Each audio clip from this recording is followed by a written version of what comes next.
सभी भक्तों को देव उठाने एकादशी की ढेर सारी शुभकामनाएं। कार्तिक माह की शुक्ल पक्ष की एकादशी को देव उठनी एकादशी कहा जाता है। इस दिन श्री हरि विष्णु निद्रा से जागते हैं। तो चलिए आपको सुनाते हैं आज की कथा। एक राजा के राज्य में सभी लोग एकादशी का व्रत रखते थे। प्रजा तथा नौकर चाकर से लेकर पशुओं तक एकादशी के दिन अन्न नहीं दिया जाता था। एक दिन किसी दूसरे राज्य का एक व्यक्ति राजा के पास आकर बोला, महाराज कृपा करके मुझे नौकरी पे रख ले। तब राजा ने उसके सामने एक शर्त रखी, ठीक है रख लेते हैं, किंतु रोज तो नहीं, तुम्हें खाने को सब कुछ मिलेगा पर एकादशी को अन्न नहीं मिलेगा। उस व्यक्ति ने उस समय हाँ कर ली, पर एकादशी के दिन जब उसे पलहार का सामान दिया गया तो वह राजा के सामने जाकर गिड़गिड़ाने लगा, महाराज इससे मेरा पेट नहीं भरेगा, मैं भूखा ही मर जाऊंगा, मुझे अन्न दे दो। राजा ने उसे शर्त की बात याद दिलाई, पर वह अन्न छोड़ने को राजी नहीं था। तब राजा ने उसे आटा, दाल, चावल आदि दिया। वह नित्य की तरह नदी पर पहुंचा और स्नान कर कर भोजन पकाने लगा। जब भोजन बन गया तो भगवान को बुलाने लगा, आओ भगवान भोजन तैयार है। उसके बुलाने पे पीताम्बर धारण किए हुए भगवान चतुर्भुज रूप में आ पहुंचे और प्रेम से उसके साथ भोजन करने लगे। भोजन आदि करने के बाद भगवान अंतर्ध्यान हो गए तथा वह अपने काम पर चला गया। 15 दिन बाद अगली एकादशी को वह राजा से कहने लगा, महाराज मुझे दुगना सामान दीजिए, उस दिन मैं तो भूखा ही रह गया। राजा ने कारण पूछा तो उसने बताया कि हमारे साथ भगवान भी खाते हैं, इसलिए हम दोनों के लिए ये सामान पूरा नहीं होता। यह सुनकर राजा को बड़ा आश्चर्य हुआ। वे बोले, मैं नहीं मान सकता कि भगवान तुम्हारे साथ खाते हैं। मैं तो इतना व्रत रखता हूँ, इतना पूजा पाठ करता हूँ, पर भगवान ने तो मुझे कभी दर्शन नहीं दिए। राजा की बात सुनकर वह बोला, महाराज यदि विश्वास न हो तो साथ चलकर देख लो। राजा एक पेड़ के पीछे छिपकर बैठ गया। उस व्यक्ति ने भोजन बनाया तथा भगवान को शाम तक पुकारता रहा, परंतु भगवान नहीं आए। अंत में उसने कहा, हे भगवान यदि आप नहीं आए तो मैं नदी में कूदकर प्राण त्याग दूंगा। लेकिन भगवान नहीं आए। तब वह प्राण त्यागने के उद्देश्य से नदी की तरफ बढ़ा। प्राण त्यागने का उसका दृढ़ इरादा जान शीघ्र ही भगवान ने प्रकट होकर उसे रोक लिया और साथ बैठकर भोजन करने लगे। खा पी कर वे उसे अपने विमान पर बैठाकर अपने धाम ले गए। यह देख राजा ने सोचा कि व्रत उपवास से तब तक कोई फायदा नहीं होता जब तक मन शुद्ध ना हो। इससे राजा को ज्ञान मिला। वह भी मन में व्रत उपवास करने लगा और अंत में स्वर्ग को प्राप्त हुआ। अब हम आपको सुनाते हैं दूसरी कथा। ये भी देव उठाने एकादशी की व्रत कथा है। एक राजा था, उसकी राज्य में प्रजा सुखी थी। एकादशी को कोई भी अन्न नहीं बेचता था, ना ही खाता था, सभी पलहार करते थे। एक बार भगवान ने राजा की परीक्षा लेनी चाहिए। भगवान ने एक सुंदरी का रूप धारण किया तथा सड़क पर बैठ गए। तभी राजा उधर से निकला और सुंदरी को देख चकित रह गए। उससे पूछा, हे सुंदरी तुम कौन हो और इस तरह यहाँ बीच में क्यों बैठी हो? तब सुंदर स्त्री बने भगवान बोले, मैं निराचार हूँ, नगर में मेरा कोई जान पहचान वाला नहीं है, किसी की सहायता मांगू। राजा उसके रूप में मोहित हो गए। वे बोले, तुम मेरे महल में चलकर मेरी रानी बनकर हो। सुंदरी बोली, मैं तुम्हारी तो बात मानूंगी, पर तुम्हारे राज्य का अधिकार मुझे सौंपना होगा। राज्य पर मेरा पूर्ण अधिकार होगा, मैं जो भी बनाऊंगी तुम्हें खाना होगा। राजा उसके रूप पर मोहित था, अतः उसने इसकी सारी शर्तों को स्वीकार कर लिया। अगले दिन एकादशी थी। रानी ने हुक्म दिया कि बाजार में अन्य दिनों की तरह अन्न बेचा जाएगा। उसने घर में मांस मछली आदि पकवाए तथा परोस कर राजा से खाने के लिए कहा। यह देखकर राजा बोला, रानी आज एकादशी है, मैं तो केवल फलाहार ही करूंगा। तब रानी ने शर्त की याद दिलवाई और बोले, यह तो खाना खाओ, नहीं तो मैं बड़े राजकुमार के सिर काट लूंगी। राजा ने अपनी स्थिति बड़ी रानी से कही तो बड़ी रानी बोली, महाराज धर्म ना छोड़े बड़े राजकुमार का सिर दे दो। पुत्र तो फिर मिल जाएगा पर धर्म नहीं मिलेगा। इसी दौरान बड़ा राजकुमार खेलकर आ गया। माँ की आंखों में आंसू देखकर वे रोने का कारण पूछने लगा तो माँ ने उसे सारी व्यवस्था बता दी।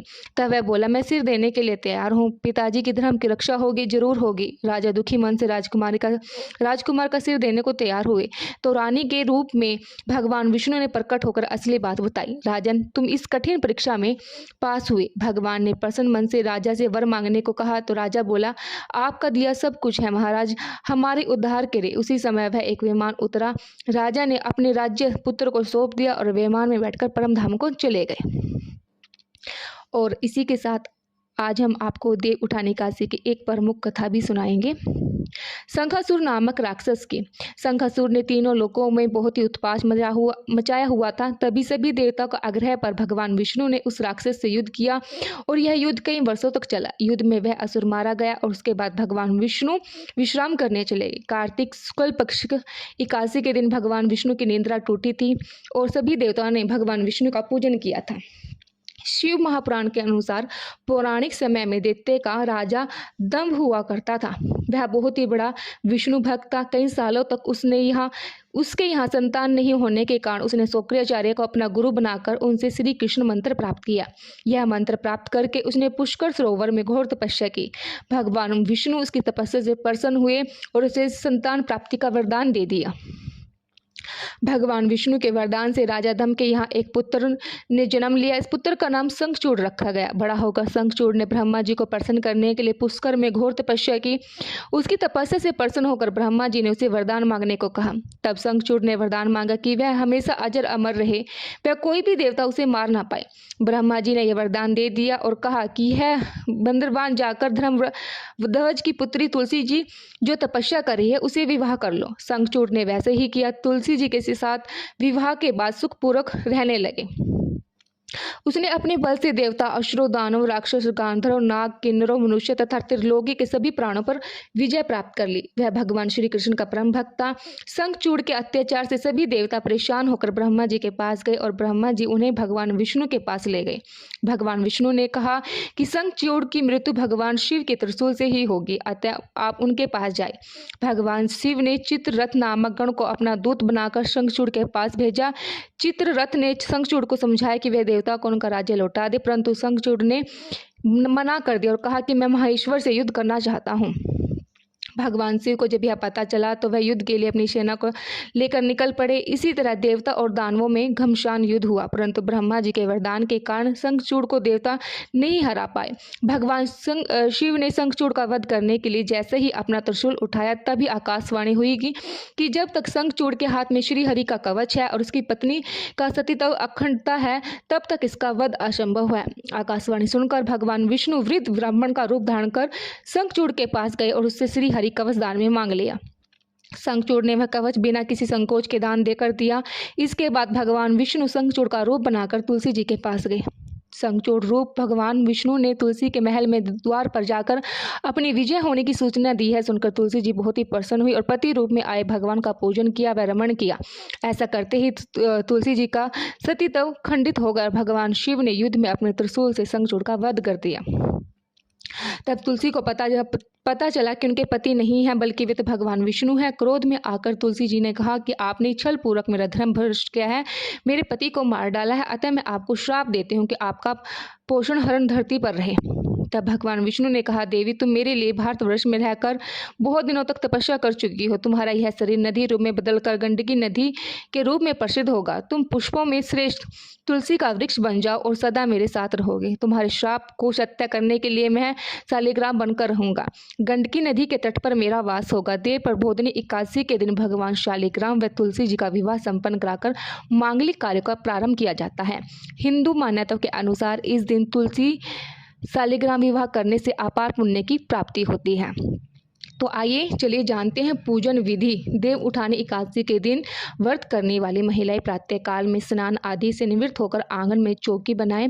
तत्पश्चात भगवान विष्णु के चरणों को कमलात्मक रूप से अंकित करें। फिर दिन के तेज से धूप में विष्णु के चरण को ढक दें। देव उठानी एकादशी को रात्रि के समय सुशोभित स्तोत्र पाठ, भगवत कथा, पौराणिक कथाओं का श्रवण व भजन आदि का गायन करें। घंटी, शंख, मृदंग, गंड की वीणा बजाएं। विविध प्रकार के खेल कूद, लीला और नाच आदि के साथ भगवान जी को जगाया जाता है। इसके बाद भी आप जैसे भी आपको सरलतापूर्वक पूजा करनी है आप पूजा कर सकते हैं। पूजा कैसे करें? व्रत पूजन के लिए भगवान का मंदिर अथवा सिंहासन को विभिन्न प्रकार के लता, पत्ते, फल, पुष्प और बंदवार से आदि से सजाया जाता है।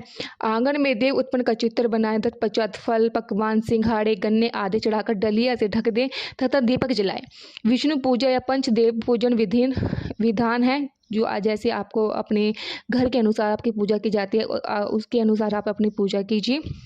और इसके पश्चात आप जो आपके घर के रीति रिवाज हैं उनके अनुसार ही आप अपने घर की पूजा कीजिए। शास्त्रों के अनुसार जिस समय वैमान भगवान 3 पद भूमि लेकर विदा हुए थे उस समय दैत्यराज बलि ने वामराज को रथ में विराजमान कर स्वयं उसे चलाया था। ऐसा करने से उन्हीं के अनुसार भगवान विष्णु योग निद्रा को त्याग कर सभी प्रकार की क्रिया करने में प्रवृत्त हो जाते हैं। अंत में कथा श्रवण में प्रसाद का वितरण कर सकते हैं। तो ये थी आज की देव उठानी व्रत कथा। आपको लोगों को कैसी लगी हमें कमेंट बॉक्स में ज़रूर बताइएगा। और इस बार देव उठानी एकादशी जो है वो है 12 नवंबर को है। वैसे तो इस साल हर त्योहार जो है वो जो 2-2 तिथियों में मनाए गए हैं, पर देव उठानी एकादशी जो है वो मंगलवार 12 नवंबर को ही मनाई जाएगी।